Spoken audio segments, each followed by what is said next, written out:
Saudações de paz e bem a todos. Hoje mais um vídeo de estudo do Evangelho. Caiu para o nosso entendimento hoje desprendimento dos bens terrenos. Venho, meus irmãos, meus amigos, trazer-vos meu humilde auxílio para ajudar-vos a marchar corajosamente na vida do aperfeiçoamento em que entrastes.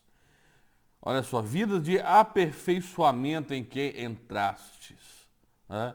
Quando nós estávamos na forma de espírito, programando a nossa reencarnação, nós estávamos pensando em aperfeiçoamento. E agora, nós estamos pensando em quê? Somos devedores uns dos outros, e somente por uma união sincera e fraternal entre os espíritos e os encarnados, a regeneração será possível. Somos devedores uns dos outros. Esse semelhante nosso, que nós temos mais dificuldade para com ele, é nosso devedor do passado. Nós devemos a ele no passado, ou ele nos deve alguma coisa do passado. Engraçado que se a gente tem alguma coisa contrária a alguém, é porque já se viveu junto antes. E isso é uma remanescência do ódio de uma vida passada. Agora você vai pensar assim, nossa, então eu sou cheio de pessoas que eu tenho dificuldade. A maioria você teve dificuldade no passado também, não é? Agora, aquelas pessoas que você já bate o olho e se sente bem ao estar perto dela, é porque vocês já tiveram um passado em que vocês foram simpáticos uns dos outros, né? É só a vida passada que vai explicar essa coisa aí daquele ditado, o santo bateu. O meu santo não bateu quando a pessoa, ou o meu santo bateu quando a pessoa. É coisa do passado, né? Nós somos espíritos eternos que estamos vindo reencarnados momentaneamente nessa vida, mas já tivemos várias e várias reencarnações. E os espíritos, eles têm a tendência de reencarnar no mesmo núcleo de espíritos que ele tinha reencarnado outrora. Né? Não tem como ficar trocando demais de diferenciação de espírito, não. Ou seja, não tem como ser numa reencarnação você nascer no Brasil, logo na próxima reencarnação você nascer na Alemanha, na outra reencarnação você nascer no Japão. Isso não acontece. Não é? É difícil acontecer isso. Você sabe por quê? Não? Deixe nos comentários, que isso a gente pode estudar em outro vídeo.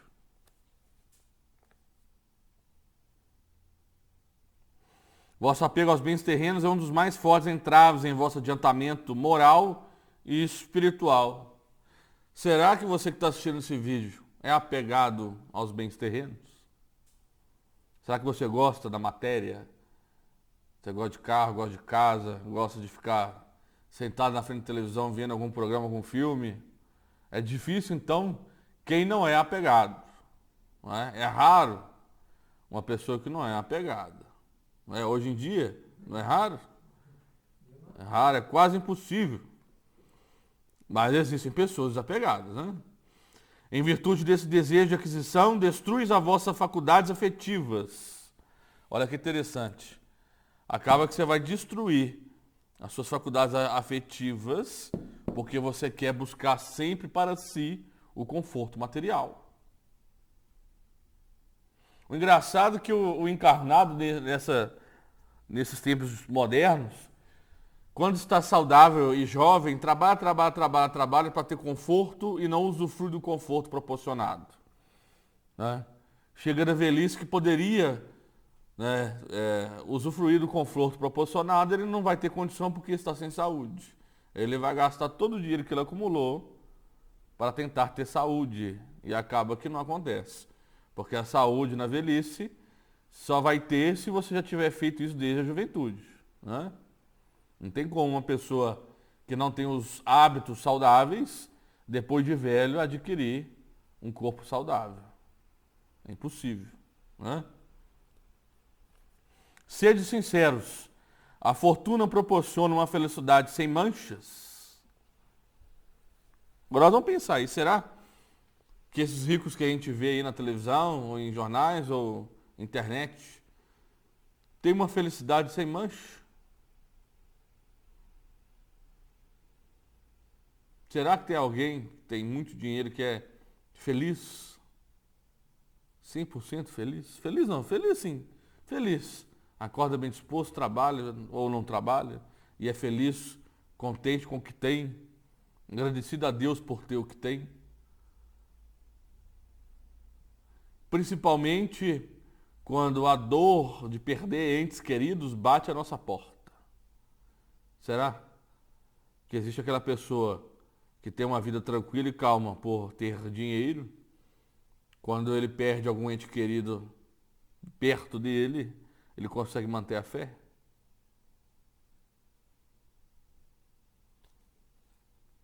Eu estou só perguntando, não estou querendo apontar para ninguém e nada, né? Quando os vossos e a mim, será que quando eu perco algum ente querido próximo meu, será que eu entendo? Será que eu já tenho aí a condição de entender que todo o espírito é único e todos os espíritos estão aqui para resgate próprio?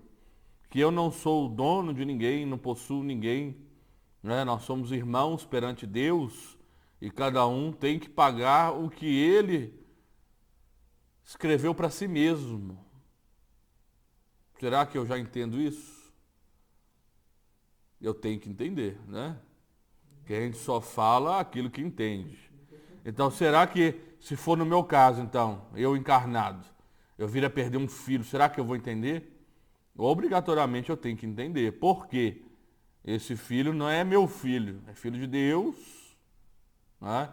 Que veio reencarnado com a sua programação reencarnatória. Isso aqui é um planeta de prova e expiação, onde a gente reencarna apenas para pagar os nossos débitos do passado e progredir moralmente. Nós temos que ter esse entendimento, sim. É obrigatório, ainda mais no meio de espíritas. Nós temos que ter esse entendimento. Se ainda estamos falhos nesse entendimento, é porque está faltando estudo, está faltando convicção, está faltando fé, né? Isso será cobrado dos espíritas, porque quem é espírita tem o conhecimento, né? Quando os vossos cofres estão cheios, não há sempre um vazio em vossos corações? No fundo dessa cesta de flores, não há sempre um réptil oculto? É lógico que riqueza traz sérios transtornos em sua vida social, né? Por causa do seu dinheiro que você tem, você tende a trazer para si companhias que talvez estão sendo chamadas somente pelo dinheiro. Isso acontece, né? Não acontece? Acaba que você vai trazer amizades, vai trazer até companheiros amorosos, que é raro quando não vem só por causa do dinheiro. O entrave é grande, né? Assim como a beleza. A beleza extrema também é uma coisa muito complicada, porque é difícil encontrar um companheiro que gosta daquela pessoa pelo que ela é por dentro e não pela beleza externa, né? Olha como que é complicado isso.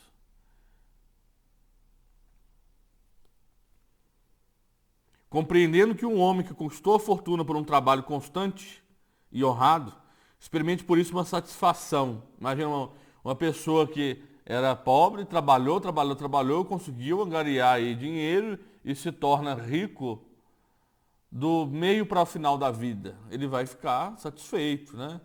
Aí será que isso vai trazer uma felicidade sem mácula para ele? Em todos os aspectos? Eu estou querendo falar, não é que não deve ser rico, não deve ter dinheiro, não. Estou querendo falar o quê? Que nós temos que ser felizes com o que temos, com a vida que conseguimos ter, com a vida que Deus nos deu. Nós temos que ser felizes com isso, resignados. Agora, se tiver oportunidade que você trabalhe e consiga ganhar mais dinheiro, que seja pelo seu trabalho e mérito próprio. Não tem problema enriquecer-se, né? O problema está em não ser resignado com o que tem. Hoje eu estou numa situação em que eu posso ter um maior conforto se eu trabalhar mais? Então que eu trabalhe e esse trabalho não afete mais nenhum outro aspecto da minha vida, né?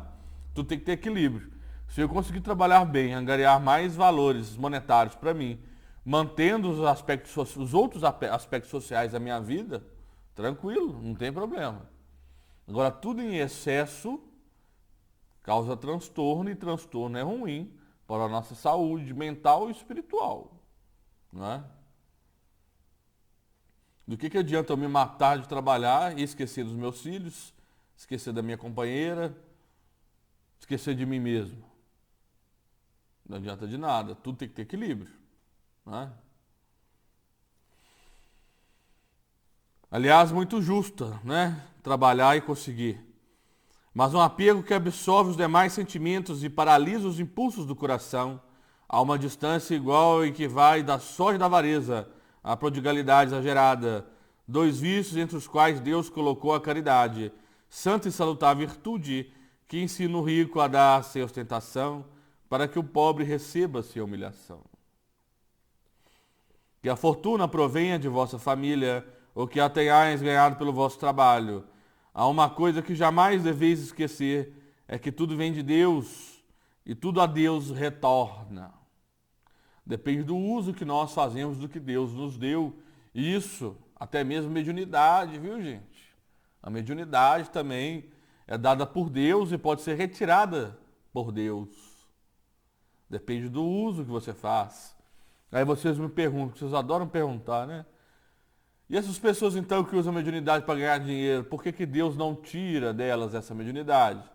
É para ver até quando essa pessoa vai errar com a mediunidade que ela possui, que não é dela, né?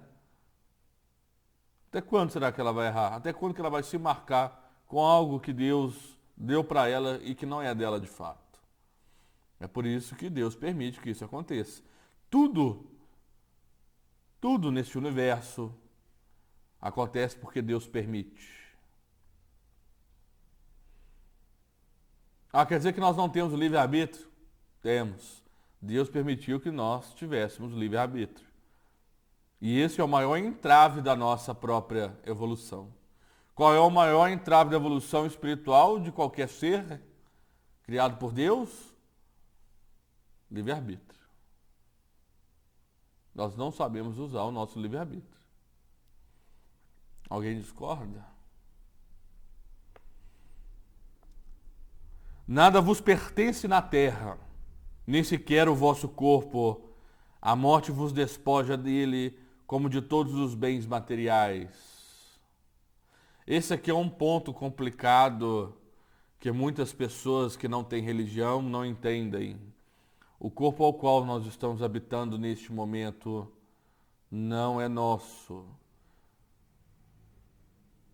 Se a gente fizer o que nós quisermos com uma coisa que não é nossa, o que acontece? Nós vamos ter que prestar contas do que fizemos. Exemplo bem básico. Eu aluguei um apartamento. Como que eu tenho que devolver esse apartamento? Da mesma forma ao qual eu aluguei. Só que com o corpo tem como fazer isso? A gente pega ele novinho em folha, tinino, novinho, bebezinho. Tem como a gente entregar ele bebezinho, bonitinho? Não. Mas tem como a gente entregar ele sem marca, né? Sem marca perispiritual, gente, que eu tô falando. Sem agravar o lado perispiritual. Deus quer que nós fazemos isso. Fazemos bom uso do corpo que é nos dado para que a gente possa pagar os nossos erros do passado e evoluir moralmente. Deus não dá esse corpo para que a gente possa marcar ele do jeito que a gente quiser, não.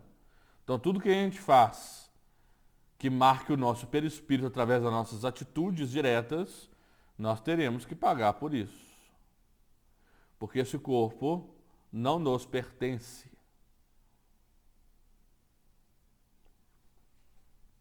Quem tiver dúvida, coloca aí nos comentários que a gente pode elucidar mais sobre isso. Sois depositários e não proprietários. Não vos enganeis sobre isto. Deus vos emprestou e tereis que restituir, mas ele vos empresta sob a condição de que pelo menos o supérfluo reverta para aqueles que não possuem o necessário. Então, se você tem condições monetárias, tem condição de viver com dignidade, pelo menos o supérfluo, Deus espera que você converta para aquele que nada tem. Isso Ele espera. Um dos vossos amigos vos empresta uma soma, por menos honesto que sejais, tereis o escrúpulo de pagá-la e lhe ficareis agradecido. Nem isso nós somos assim, né? Muitas vezes a gente pega emprestado uma soma, fala que vai pagar e não paga na data combinada, aí vê o fulano na rua, já esconde dele, né? Para ele não te cobrar, né? Isso acontece, tem pessoas desse jeito. Ele liga, você não atende o telefone tem rastreio, né? Tem gente que não atende o telefone lá, que aparece lá assim, número oculto, com medo de cobrador, né? Triste. Pois bem, eis a posição de todo homem rico. Deus é um amigo celeste que lhe emprestou a riqueza, não lhe pedindo mais do que o amor e o reconhecimento, mas exigindo por sua vez que o rico dê aos pobres, que são também seus filhos, tanto quanto ele. Então, quem está na condição da riqueza nessa reencarnação, tem por dever dar o supérfluo para o mais pobre, porque é isso que Deus espera que ele faça com a riqueza dele. Olha só, Deus não quer que ele se desfaça da riqueza, quer que ele dê aos pobres o supérfluo. Mas você quer uma forma mais bonita de ajudar os irmãos mais necessitados? Você empregar pessoas. Você ser, por exemplo, um empresário que fornece emprego digno a pessoas. Aí você não está ajudando uma só pessoa, você está ajudando uma família inteira, através de um emprego honesto que você proporciona. Não é bonito isso? Fornecer empregos com dignidade é uma forma, sim, de ajudar o seu próximo. Não é?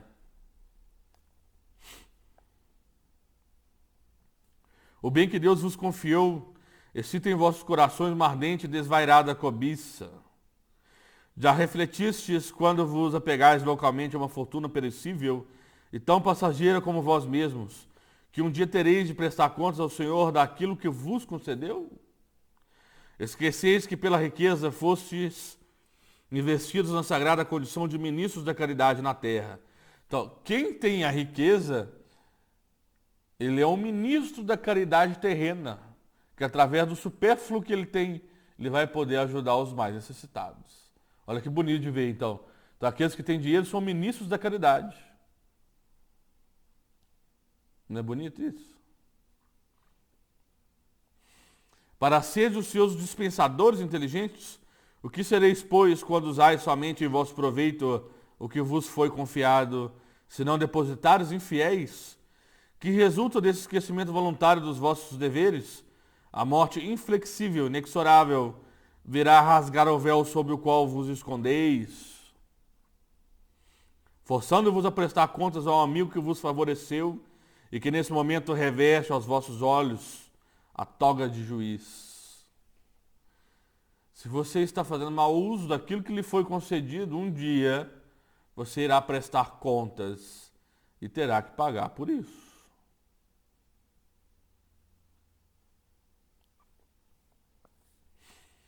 É em vão que procurais iludir-vos na vida terrena, colorindo com o nome de virtude que frequentemente é apenas egoísmo. É em vão que chamais economia e previdência aquilo que simples cupidez e avareza, ou generosidade, ou que não passa de prodigalidade a vosso proveito. Um pai de família, por exemplo, deixando de fazer a caridade, economizará, amontoará ouro sobre ouro, e tudo isso diz a ele para deixar aos seus filhos o máximo de bens possível, evitando-lhes a queda na miséria. Né? Tem muitos pais que pensam nisso mesmo, vai economizando, com o pensamento de deixar para os filhos. Aí ele desencarna, os filhos em menos de 10 anos consomem toda a riqueza que o pai amontoou uma vida inteira e caem na miséria. Do que adianta? Adiantaria muito mais se o pai ajudasse os filhos a produzir do que só a consumir. Não é? É bastante justo o bem paternal, convenhamos, e não se pode censurá-lo, Mas será sempre esse o único objetivo que o orienta? Não é antes, e o mais das vezes, uma desculpa para a própria consciência, a fim de justificar os seus próprios olhos e os olhos do mundo, o seu apego pessoal dos bens terrenos? Não obstante, admito que o amor paterno seja o seu único móvel. Será esse o motivo para fazer esquecer dos seus irmãos perante Deus? Quando ele mesmo já vive no supérfluo, deixará os seus filhos na miséria, simplesmente por deixá-los um pouco menos desse supérfluo? Com isso, não estará lhes dando uma lição do egoísmo que lhes endurecerá o coração? Não será asfixiar neles o amor do próximo? Pais e mães, estáis num grande erro se acreditais que com isso aumentais o afeto de vossos filhos por vós, ensinando-lhes a ser egoístas para com os outros, ensinar-lhes a sê-lo para vós mesmos. Quando um homem trabalhou bastante, com o suor do seu rosto acumulou bens, costuma dizer que o dinheiro ganha a gente sabe o quanto custou, nada é mais verdadeiro. Nós só sabemos aquilo que nós sabemos de onde se originou. A gente dá valor ao dinheiro que a gente ganhou trabalhando, né? Aquele dinheiro que nós ganhamos de alguém, a gente costuma não dar valor necessário a ele, né? Com os nossos filhos nós temos que fazer o quê? Dar uma mesada, entre aspas, se caso ele ajudar em casa, se caso ele tiver alguma tarefa. Se você acostumar o seu filho desde cedo a ganhar mesada sem ter que trabalhar por isso, ele vai ficar mal acostumado e não vai dar valor ao dinheiro que tem.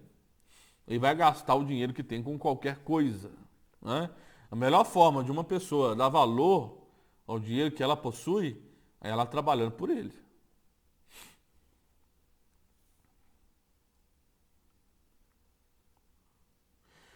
Pois bem, que esse homem, confessando conhecer todo o valor do dinheiro, faça caridade segundo as suas posses, e terá mais mérito do que o outro, que nascido na abundância, ignora as rudes fadigas do trabalho. Mas se esse homem que recorda suas penas, seus esforços, se fizer egoísta, duro para com os pobres, será muito mais culpado que os outros. Nós somos culpados de acordo com o que nós conhecemos. Se você saiu da pobreza, conseguiu ter riqueza, e depois de rico você não ajuda os pobres, você é mais culpado, porque você sabe a vida que um pobre leva. Então, por você não ajudar esses irmãos mais pobres, você vai ser mais culpado por saber o que eles passam. Tudo é assim, nós vamos ser cobrados pelo grau de conhecimento que nós temos. Porque quanto mais conhecemos por nós mesmos as dores ocultas da miséria, mais devemos interessar-nos pelo socorro aos outros. Infelizmente, o homem de posses carrega sempre consigo outro sentimento, tão forte como o apego à fortuna, é o orgulho. Não é raro ver-se o novo rico aturdir o infeliz que lhe pede assistência com a história dos seus trabalhos e das suas habilidades, em vez de ajudá-lo e terminar por dizer: faça como eu fiz. Segundo ele, a bondade de Deus não influi em nada na sua fortuna, somente a ele cabe o mérito. É aquela pessoa que quando você vai pedir dinheiro para ela, né, que você está necessitado, a pessoa fala: você não tem que pedir a ninguém não, você tem que trabalhar o tanto que eu trabalhei da forma que eu trabalhei. Se eu tenho o que eu tenho hoje é porque eu fiz por onde, não porque Deus achou que eu tinha o merecimento.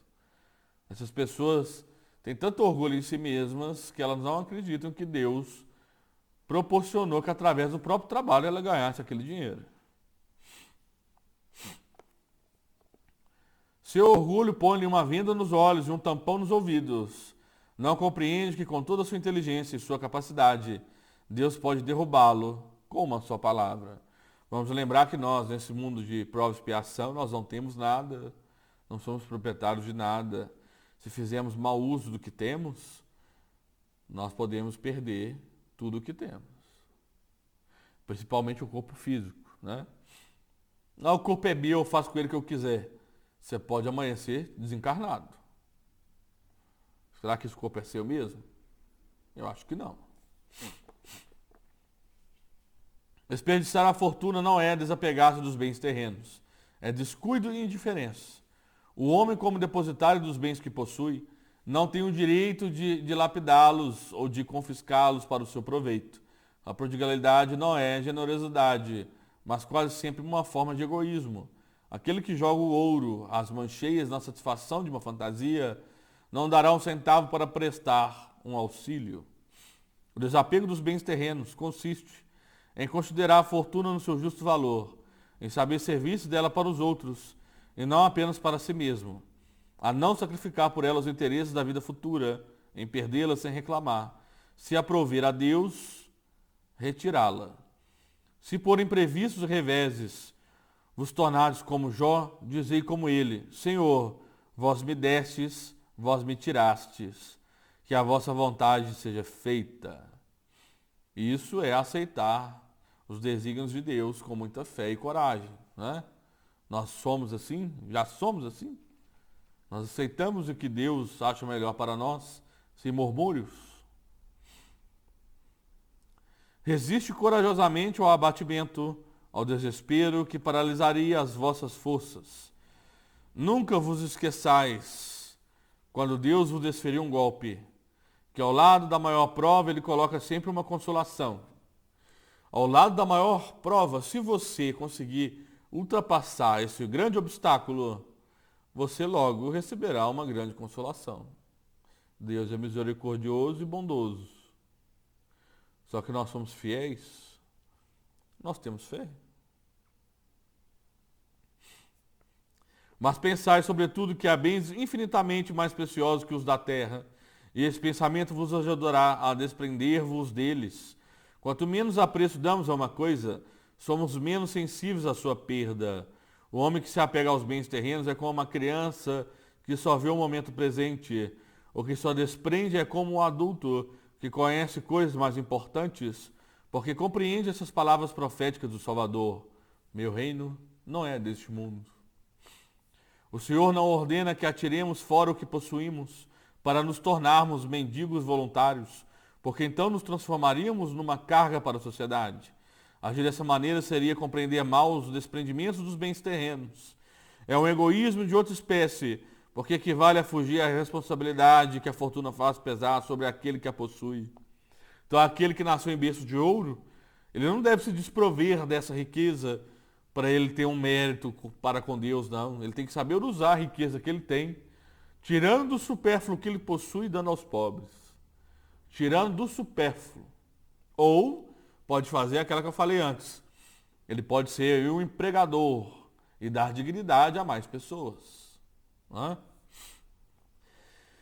Deus a dá a quem lhe parece bom para administrá-la em proveito de todos. O rico tem, portanto, uma missão que pode tornar bela e proveitosa para si mesmo. Rejeitar a fortuna, quando Deus vos dá, é renunciar aos benefícios do bem que se pode fazer ao administrá-la com sabedoria. Saber passar sem ela quando não a temos, saber empregá-la utilmente quando a recebemos, saber sacrificá-la quando necessário. Isto é agir segundo os desígnios do Senhor. Que diga, portanto, aquele que recebe o que o mundo chama uma boa fortuna: meu Deus, enviastes-me um novo encargo, dai-me a força de o desempenhar segundo a vossa vontade. Eis, meus amigos, o que eu queria ensinar-vos a respeito do desprendimento dos bens terrenos. Resumirei dizendo: aprendei a contentar-vos com pouco. Se sois pobres, não invejeis os ricos, porque a fortuna não é necessária à felicidade. Se sois ricos, não esqueçais que os vossos bens vos foram confiados e que deveis justificar o seu emprego, como numa prestação de contas de tutela. Não sejais depositários infiéis, fazendo-os servir a satisfação do vosso orgulho e da vossa sensualidade. Não vos julgueis no direito de dispor deles unicamente para vós, pois não os recebestes como doação, mas como empréstimo. Se não sabeis pagar, não tendes o direito de pedir. E lembrai-vos de que dar aos pobres é saldar a dívida contraída para com Deus. O princípio segundo o qual o homem é apenas o depositário da fortuna, de que Deus lhe permite gozar durante a vida, tira-lhe o direito de transmiti-la aos descendentes? O homem pode perfeitamente transmitir ao morrer os bens que gozou durante a vida, porque a execução desse direito está sempre subordinada à vontade de Deus, que pode, quando quiser, impedir que os descendentes venham a gozá-los. É por isso que vemos ruírem fortunas que pareciam solidamente estabelecidas. A vontade do homem de conservar a sua fortuna na linha de sua descendência é, portanto, impotente. Mas isso não lhe tira o direito de transmitir o empréstimo recebido, desde que Deus o retirará quando julgar conveniente. Vamos lembrar que, como já foi falado, se tudo acontece é porque Deus permite. Deus permite que nós tenhamos livre-arbítrio. Então fazemos bom uso desse livre-arbítrio que foi nos dado. Dessa forma nós vamos ficar por aqui nesse trecho de hoje, que foi um pouquinho longo, mas espero que tenhamos chegado num senso comum. Quem tiver alguma dúvida pode deixar nos comentários, nós podemos aí discutir sobre. Fiquem em paz, meus irmãos, que o Senhor Jesus vos acompanhe.